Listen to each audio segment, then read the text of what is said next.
For years, I've been warning that our GZERO world, a lack of global leadership and the geopolitical conflict that grows as a consequence, was gathering speed, and that acceleration is only increasing today. While channels of international cooperation, multinational institutions, traditional alliances, global supply chains, they're all losing their ability to absorb shock. And today, when I speak of war, I've got to specify which war I'm talking about. Is it the war in Ukraine that's remaking the security architecture of Europe? Or is it the war in Gaza that's destabilizing the Middle East and threatening global religious conflicts? Or is it the war that Americans are fighting against other Americans? Let's start with the war that no one seems to want to talk about anymore. At the end of last year, Russia controlled about 20% of Ukraine's territory. 12 months later, almost nothing has changed. Ukraine's counteroffensive, which is done for the winter, moved the front line less than 25 kilometers. And that pesky Prigozhin notwithstanding, now that he's no longer standing, Putin's strategic position has markedly improved. And the Kremlin is no doubt encouraged that Republicans increasingly do not want to spend money on Ukraine. That will be even more true when Donald Trump very likely secures the Republican nomination. Ukrainian President Zelensky, rather than Putin, now faces increased pressure to move to a negotiated settlement.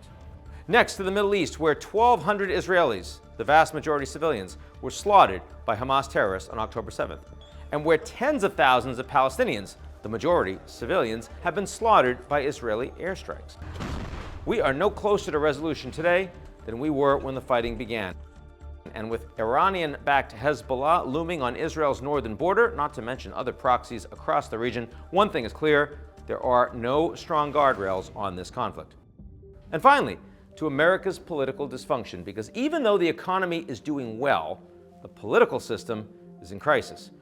Earlier this year, personal rivalries among Republican lawmakers in the House left them without a speaker, and therefore unable to pass any legislation for the first time in 160 years.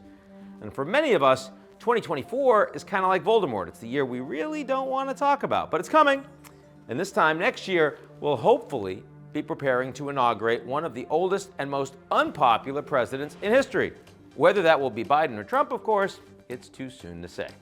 Look, I don't mean to be all grinchy. There's plenty of good news to chase the bad. U.S.-China relations are more stable than they have been over the last few years. India is a politically stable democracy, and it's emerging as a crucial bridge between the global South on one hand and U.S., Japan, and Europe on the other. The EU is politically stronger than ever, and Mexico is poised to enter a period of strong economic growth.